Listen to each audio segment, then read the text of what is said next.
Apapun yang terjadi dalam hidupku ini, tak pernah ku ragukan kasih-Mu Tuhan.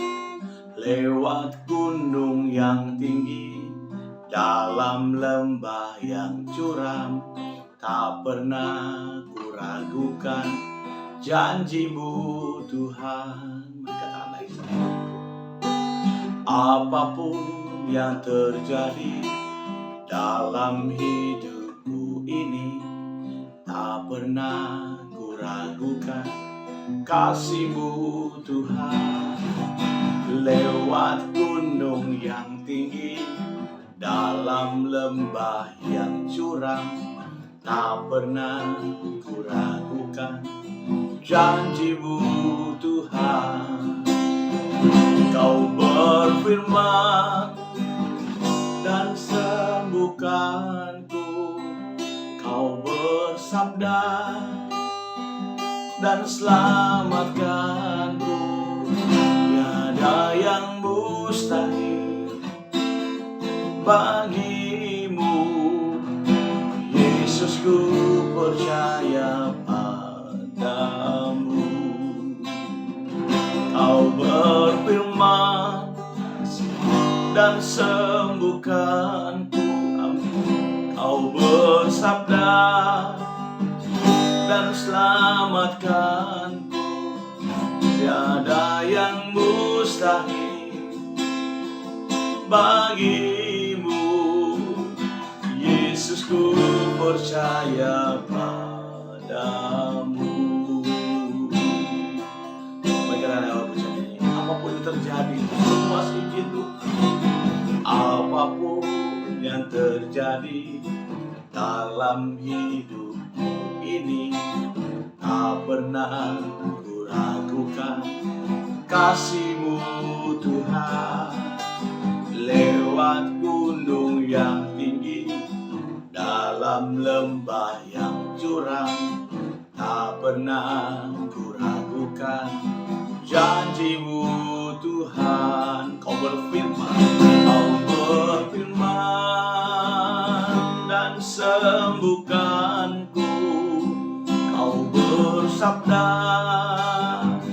dan selamatkanku. Tiada yang mustahil bagi-Mu, Yesus, ku percaya padamu. Kau berfirman dan sembuhkanku, Kau bersabda dan selamatkanku. Tiada yang mustahil bagi-Mu, Yesus, ku percaya padamu. Bersembah Dia, Kau yang menyatakan semuanya Tuhan, menjadikan yang tidak ada menjadi ada. Oh, haleluya.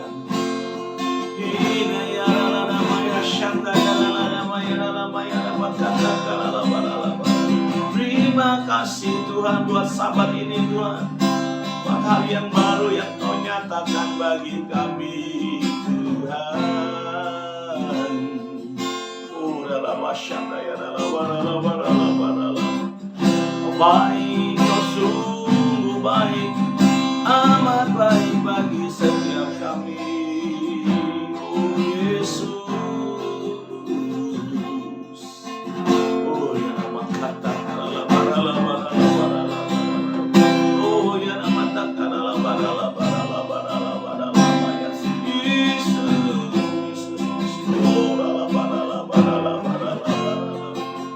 terima kasih Tuhan.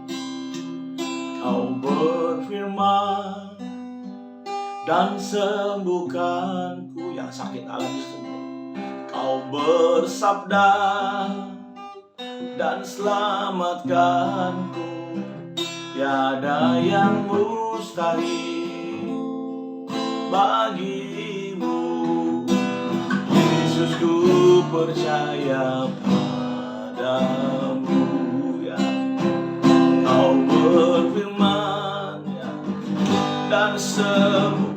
Yes, kami percaya Kau bersabda dan selamatkanku.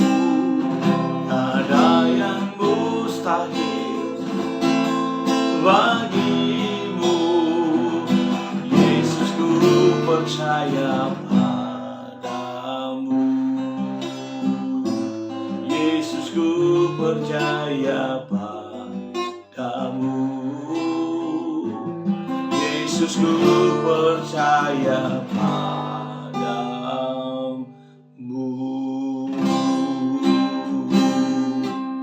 Terima kasih Tuhan Yesus. Kami bersyukur ada di Sabat ini Tuhan.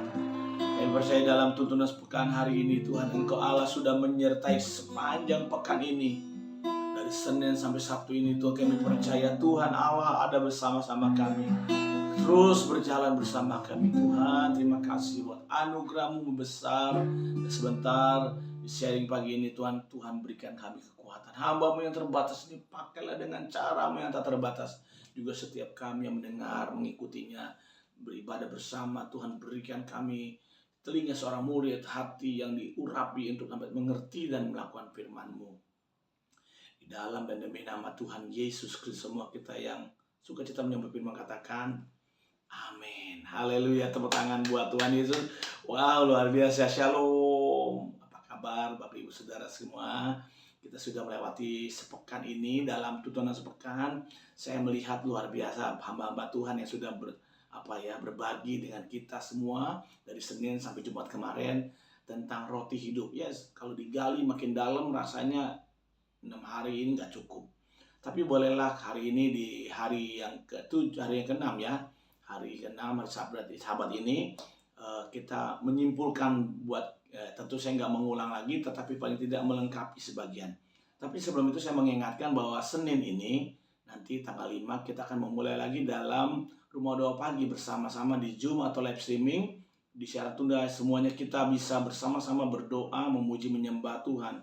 Dan saya percaya waktu saudara memuji, menyembah Tuhan, berdoa bersama-sama, kita akan melihat karya Tuhan terjadi dalam setiap hidup kita.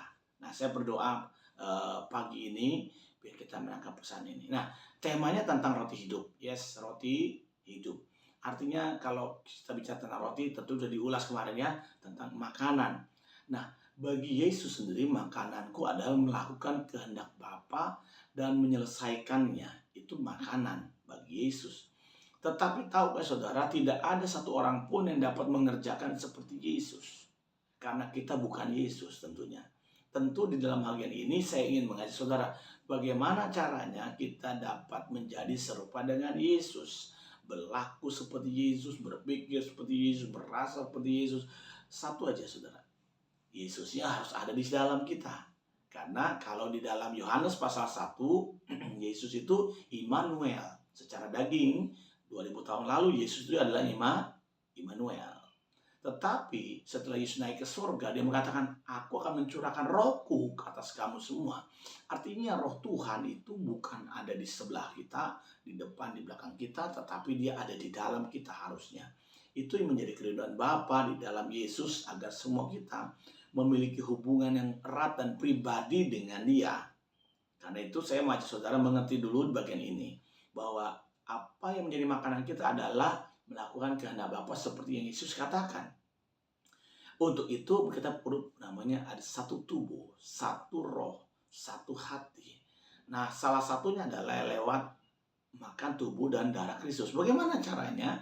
Di dalam Alkitab mencatat bahwa waktu Yesus memberikan murid-murid memecahkan roti lalu membagi kepada murid, dia berkata, ambillah, makanlah, inilah tubuhku. Yes, roti itu ya bukan tubuh Yesus, tetapi secara spirit kita menerimanya dalam iman. Katakan amin.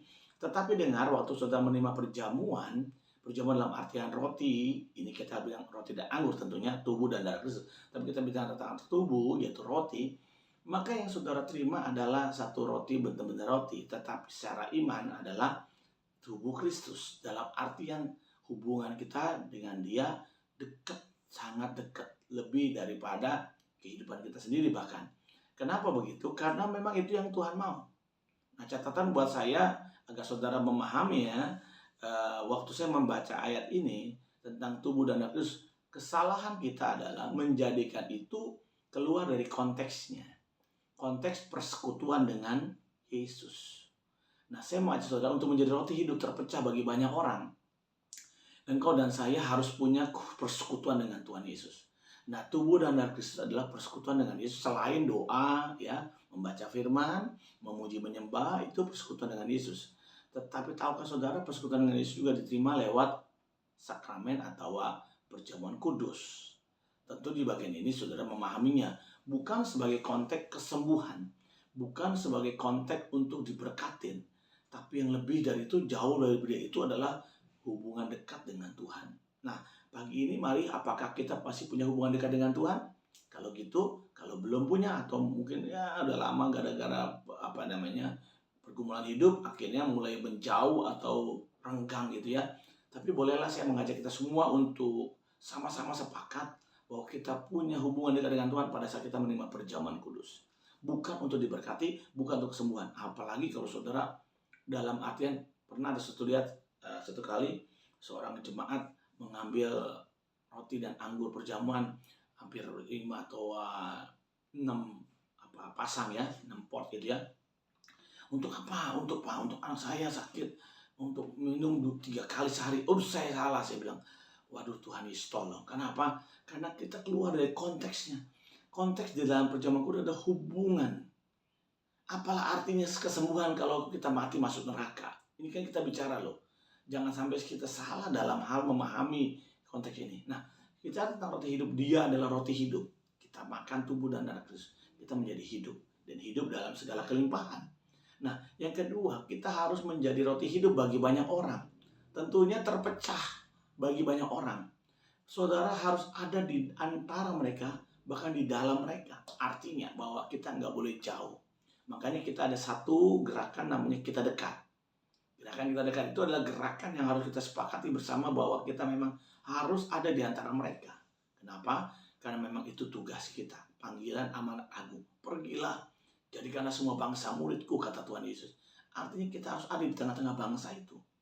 Satu kali saya punya kawan bicara, ya ini kan ngobrol-ngobrol ya, Pak, saya nggak bisa ada di lingkungan yang toksik, gitu. Lingkungan yang toksik, lingkungan yang beracun.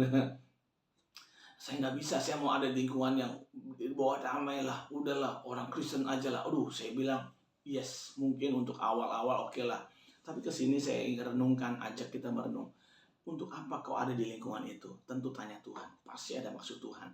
Tuhan titipkan lingkungan itu, Tuhan titipkan komunitas itu di mana kau ditaruh Tuhan. Jangan buru-buru keluar, doa dulu. Kenapa?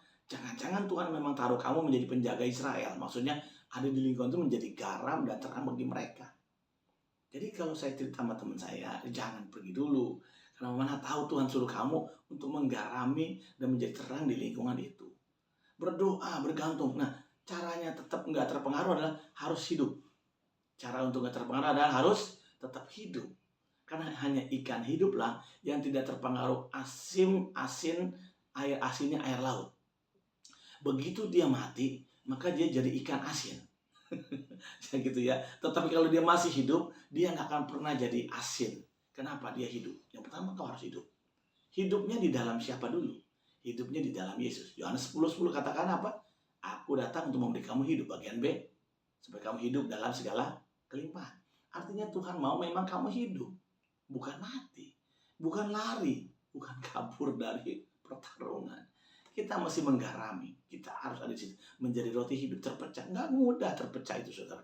Kita pengennya besar, kita pengennya sama-sama, tapi satu waktu kita harus terpisah. Bapak Ibu Saudara, apakah hidup ini sama seperti itu? Sama. Orang tua yang hari ini kita lihat besok nggak ada. Kita punya nenek dulu bersama kita, sekarang udah nggak sama-sama kita lagi. Tapi tahukah saudara, hidupnya sudah terpecah bagi kita. Anak cucunya sudah melihat legacy, warisan. Tentunya ada yang baik, ada yang kurang baik. Kita mau ambil yang baiknya aja ya. Jadi mereka sudah terpecah buat kita. Kadang waktu makan, saya kasih contoh lah.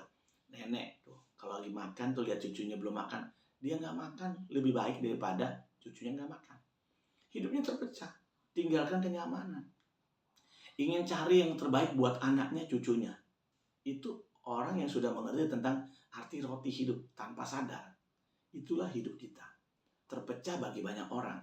Suka nggak suka? Oh, saya nggak mau. Satu saat kau akan jadi orang tua. Engkau akan terpecah juga bagi mereka. Tetapi ada juga orang yang egois sampai mati, nggak mau terpecah bagi banyak. Itu urusanmu pribadi. Tapi itulah calling atau panggilan kita di dalam keseharian kita sebagai anak-anak Tuhan, murid Tuhan Yesus, untuk mau terpecah seperti Tuhan Yesus. Sebelum Yesus naik ke surga 3 tahun lebih bersama-sama dengan para murid, berjalan bersama, makan bersama, dan suka duka, pernah nangis sama-sama pastinya, tertawa sama-sama pastinya. Di situ semua sudah tergambar. Nah, karena itu di pagi ini saya mengajak saudara, sudahkah kau terpecah bagi banyak orang? Sudah kau relakan hidupmu menjadi hidup, sungguh-sungguh hidup? Itu yang pertama ya, harus hidup.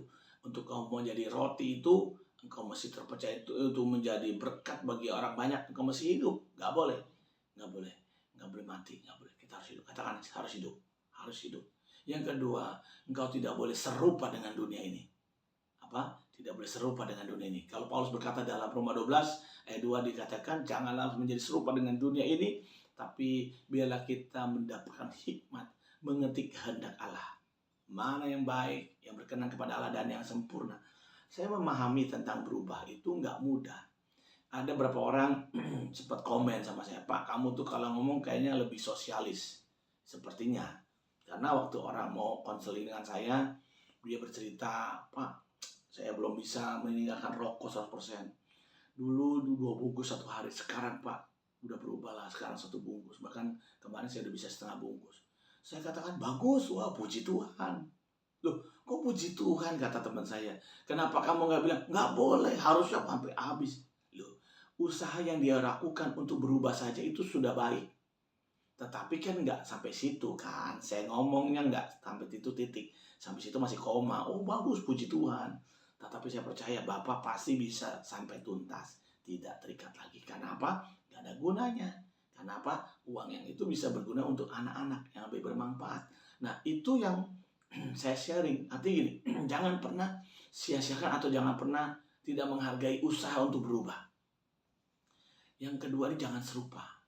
Ini penting kita mengerti bahwa kadang kita nih hanya menduplikasi apa yang dunia lakukan. Padahal dunia sedang menduplikasi apa yang Alkitab katakan. Maksudnya gimana? Contoh lah, Lucifer dengan antek-anteknya. Saya pernah dulu membaca satu tulisan tentang Trinitas Iblis. Waduh, kita kan punya Trinitas Allah ya, ilahi gitu ya. Itu ada gereja setan punya Trinitas. Wah, saya Iblis, ini gitu. Oh, dia ada Trinitas segala ya, saya bilang ya. Dan ternyata di beberapa pengajaran manapun selalu ada 3 tokoh. Si A, si B, si C. Ada 3 tokoh. Dewa A, dewa C. Ada 3 tokoh. Saya mengatakan bahwa itulah Trinitas yang dimaksud, tetapi dalam konteks pemahaman berbeda-beda. Tetapi yang genuine atau yang aslinya ada di dalam Allah, Trinitas adalah sebuah kasih. Di dalam kasih tidak ada satupun nilai kejahatan. Tiga-tiganya. Nah, pagi ini saya ingin ajak saudara memastikan diri kita. Yang pertama hidup. Yang kedua jangan serupa dengan dunia ini. Roti hidup, tetaplah roti.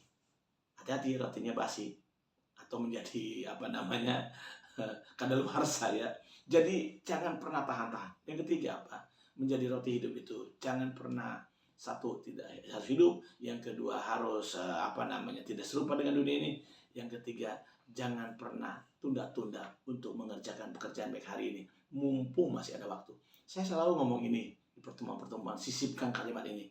Karena kita sadar harusnya bahwa orang dalam hidupnya selalu punya batasan waktu. Tadi saya sebutkan, ada expirednya. Roti juga ada expirednya. Saudara baca dah kitab Perjanjian Lama. Mana itu? Nggak bisa untuk besok. Kecuali hari Sabtu. Sabtu bisa buat besok. Jumat buat Sabtu. Karena Sabtunya nggak boleh ambil kan. Jumat pagi sama Sabtu. Ya kan. Minggu ambil lagi gitu. Tapi nggak boleh buat besok. Kenapa? Karena sudah ada waktunya. Roti yang saudara beli di toko, di warung, saudara lihat ada expired date-nya. Kamu coba makan, lewatin seminggu, pasti sudah bulukan. Nah, saya mau ajak saudara memahami bahwa hidup ini ada hidup yang berbatas waktu. Jangan tunda-tunda. Karena mumpung ada kekuatan. Ada teman saya cerita, dia punya bapak atau punya paman ya kalau nggak salah. Dia bilang, nyesel ya kenapa nggak dari dulu jadi apa ya, hamba Tuhan, melayani Tuhan. Segini waktu udah di kursi roda, baru pikir pengen melayani Tuhan dulu. Ya tentu kita harus hibur, ya enggak lah, nggak ada yang terlambat, nggak ada yang sia-sia, semua bisa pada konteksnya. Tetapi kita yang masih sehat, masih kuat, bisa jalan, bisa ngomong, bisa ketemu orang, walaupun baru telepon, ya mungkin sekalipun saudara terbaring di ranjang rumah sakit, di kursi roda, tapi Tuhan masih bisa pakai saudara jadi berkat banyak orang. Bagaimana Pak caranya? Yang datang kunjungi saudara, doain. Engkau tuh boleh terbaring di rumah sakit, tapi rohmu tetap berdiri. Haleluya. Engkau boleh sedang di kursi roda, tak dapat bergerak lebih leluasa, tapi roh dan jiwamu leluasa untuk berbagi hidup dengan banyak orang. Yang bisa ngerti katakan amin. Jadi sebagai hamba Tuhan, saya ingin ajak saudara, mari hidup, jangan mati. Yang kedua, jangan serupa dengan dunia ini. Yang ketiga, jangan tunda-tunda, karena semuanya punya batas waktunya. Dan saya percaya di roti hidup seri ini akan menjadi kekuatan buat kita. Kenapa? Pada saat orang dua ke Emmaus, dia nggak lihat Yesus dari gesturnya, dia nggak kenali Yesus dari kalimatnya, dari kata-katanya. Tetapi pada saat dia memecahkan roti, saudara melihat, pada waktu dia memecahkan roti, dia baru buka mata. Oh, ini Yesus. Kenapa? Waktu memecahkan roti, dia ingat hal-hal yang paling berkesan. Yang pertama di perjamuan malam, yang kedua pada waktu dia membagi-bagikan roti kepada 5.000 orang. Yang laki-laki ya, itu luar biasa berkesan sekali. Dan ini yang menjadi satu hal penting buat kita. Hubungan kita dengan Tuhan, chemistry dengan Tuhan. Yes, pagi ini saya mau berdoa buat kita semua. Ya, saya ingatkan lagi bahwa Senin depan kita akan memulai lagi Rumah Doa Pagi kita bersama-sama di online, di Zoom, live streaming maupun siaran tunda. Semuanya buat ya bisa hadir, ajak teman-teman kita untuk join sama-sama. Mari kita menikmati hadirat Tuhan dan menyenangkan hati Tuhan. Kita berdoa ya. Bapak, aku berdoa, bersyukur buat semua hamba-hambamu yang setia, yang militan, yang berkenan di hatimu, yang selalu menyediakan waktu untuk beribadah bersama dalam Rumah Doa Pagi bersama-sama, lintas agama sekalipun, gereja sekalipun, denominasi sekalipun. Aku percaya firman kebenaran akan menghidupi kami, siapapun kami, dimanapun kami akan terus dikuatkan. Sebab Yesus bagi semua orang. Jesus is for everyone. Wah, aku berdoa biarlah semua kami tertolong untuk mengerti, untuk menjadi roti hidup. Sekali lagi, biarlah kami dikuatkan sekali lagi untuk hidup di mana kami punya kesempatan. Yang kedua, kami tidak serupa dengan dunia ini dan kami tidak pernah menunda-nunda. Aku berdoa sekarang, biar gereja Tuhan dimanapun kau berada, angkatlah tangan kita dan terimalah berkat ini. Berkat dari Allah Bapa, Anak dan Roh Kudus. Tuhan memberkati dan melindungi engkau. Tuhan menyenangkan dengan wajahnya dan memberi kau kasih karunia. Tuhan menghadapkan wajahnya kepadamu dan memberi kau damai sejahtera. Terima dengan bersukacita segala berkat dari Bapa di surga, cintanya Tuhan Yesus Kristus dan penyertaan Roh Kudus yang manis indah menyertai kita mulai hari ini, besok, dan sampai selama-lamanya. Semoga kita berberkat dan percaya katakan amin. Tepuk tangan buat Tuhan Yesus. Sampai jumpa dalam Senin di Rumah Doa Pagi, dan jangan lupa besok ibadah ya. Dan berkati. Shalom.